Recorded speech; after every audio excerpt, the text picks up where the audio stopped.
1481. Osmanlı İmparatorluğu'nun altın çağında bir babanın mirası iki kardeşin kaderini sonsuza dek değiştirecek. Fatih Sultan Mehmet'in gölgesinde yetişen iki şehzade, Bayezid ve Cem, aynı tahtın varisleri. Ama Osmanlı'da taht yalnızca bir kişiye aittir. Bu, kardeşliğin, sadakatin ve sevginin güç ve ihanetle sınandığı bir hikaye. Peki bu iki kardeşi birbirine düşüren neydi? Gerçekten sadece taht mıydı? Yoksa işin içinde daha büyük oyunlar mı vardı? 3 Mayıs 1481. Gebze'de Osmanlı'nın büyük fatihi Sultan Mehmet Han hayata veda etti. Ancak bu ölüm sadece bir yas değil, aynı zamanda bir sır perdesiydi.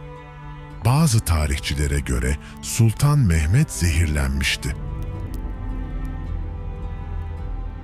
Özellikle Venedik kaynakları bu olayın arkasında saray içi entrikalar ve hatta Sadrazam Gedik Ahmet Paşa'nın olabileceğini iddia etti. Fatih'in ölüm nedeni asla kesinleşmedi. Ama onun aniden hayata veda etmesi imparatorlukta büyük bir güç boşluğu ve kaos yarattı. İstanbul'u fetheden, çağ açıp çağ kapatan bu büyük hükümdar, ardında uçsuz bucaksız bir imparatorluk ve taht için yarışacak iki oğul bıraktı. Biri Amasya valisi Şehzade Bayezid, 34 yaşında olgun, sakin ve devlet işlerinde tecrübeli, halkın sevgisini kazanmış, idareci yönüyle öne çıkan bir lider.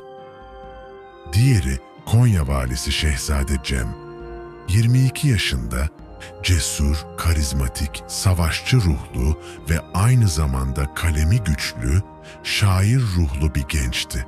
Cemşid-i Hurşit gibi eserleriyle edebiyata olan ilgisi onun çok yönlü kişiliğini de gösteriyordu. Fatih'in ani ölümü imparatorluğu belirsizliğe sürükledi. Tahtın yeni sahibi kim olacaktı? Bu soru yalnızca kardeşler arasında değil, sarayda, Yeniçeri ocaklarında ve hatta yabancı diyarlarda yanıt arayacaktı. Sadrazam Karamanlı Mehmet Paşa, Cem'i destekliyordu. Ölüm haberini önce ona ulaştırarak avantaj sağlamayı planladı. Ancak Yeniçeriler Bayezid'den yanaydı. Öfkeleri öyle büyüktü ki, Sadrazam Mehmet Paşa'yı öldürerek sadakatlerini kanla yazdılar. 22 Mayıs 1481'de Bayezid İstanbul'a ulaştı ve 2. Bayezid olarak tahta oturdu. Ama Cem bu kararı kabul etmedi. Babasının mirasını paylaşmak değil, tahtı tamamen ele geçirmek istiyordu. Osmanlı geleneğinde tahtın gölgesi yalnızca bir kişiye düşerdi. Cem Sultan pes etmedi. 21 Haziran 1481'de Bursa'da kendi adına hutbe okuttu. Bu bir isyandı.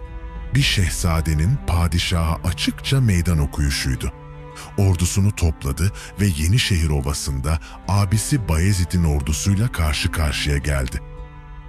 Kardeş kanı Osmanlı topraklarını suluyor, Bayezid'in disiplinli ordusu Cem'i bozguna uğratıyordu. Yenilgi ağırdı ama Cem'in azmi kırılmadı. Osmanlı'da tutunamayan Cem, Memlük Sultanlığı'na sığındı. Kahire'de Memlüklerin siyasi desteğiyle yeni bir ordu topladı. Tahtı geri almak istiyordu. İkinci savaş Konya yakınlarındaki Çubuk Ovası'nda gerçekleşti. Ancak tarih bir kez daha Bayezid'in zaferini yazıyordu. Cem'in artık Osmanlı topraklarında kalması imkansızdı. Çaresizlik içinde hayatının en kritik kararını aldı. Batıya, Hristiyan topraklarına sığınmak. Rodos şövalyelerinin kalesine vardığında Cem Sultan bir Osmanlı şehzadesi olmaktan çıkıp Avrupa'nın siyasi satrancında bir piyon olmuştu. Şövalyeler Cem'i önce Fransa'ya, ardından Vatikan'a teslim etti. Artık o bir sultan adayı değil, Avrupa saraylarında bir rehineydi. Papa Cem'i Osmanlı'ya karşı bir koz olarak gördü. Bayezid'e kardeşini sana karşı bir Haçlı seferi için kullanırım diyerek tehditler savurdu. Bayezid bu oyunu bozmak için diplomasiye başvurdu. Papa'ya her yıl sus payı olarak 40.000 altın ödedi ve Cem'in bir silah olarak kullanılmasını engelledi. Bu Osmanlı'nın hem mali hem de siyasi bir fedakarlığıydı. Cem kaleler ve saraylar arasında bir esir gibi gezdirildi. Fransa Kralı 8. Charles onu bir Osmanlı seferi için koz olarak kullanmayı planladı.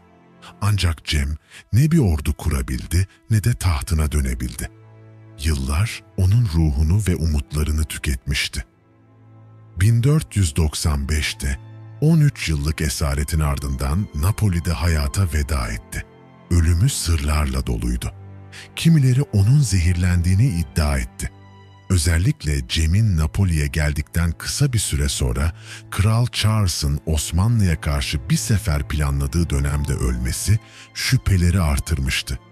Kimileri ise sürgünün ağırlığı altında doğal bir ölüm olduğunu savundu. Gerçek, tarihin gölgelerinde kayboldu. Cem Sultan'ın cenazesi tam 4 yıl boyunca yabancı topraklarda kaldı. İkinci Bayezid, kardeşinin naaşını geri alabilmek için büyük miktarda para ödeyerek diplomatik yolları kullandı.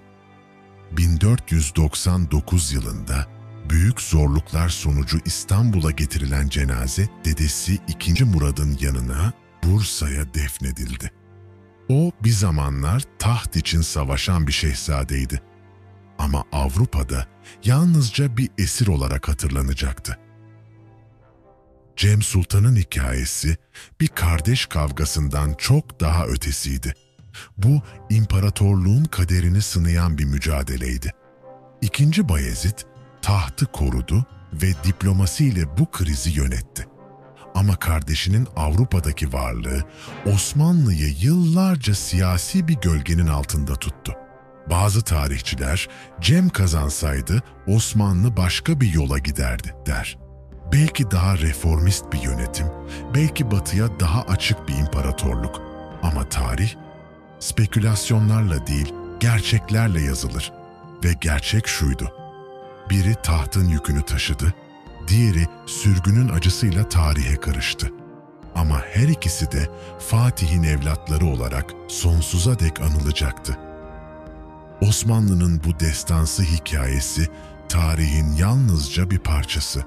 Geçmişin sırlarını ve entrikalarını keşfetmek için yolculuğumuz devam ediyor. Daha fazla hikaye için kanalımıza abone olun, yorumlarınızı paylaşın ve tarihin tozlu sayfalarını bizimle çevirin.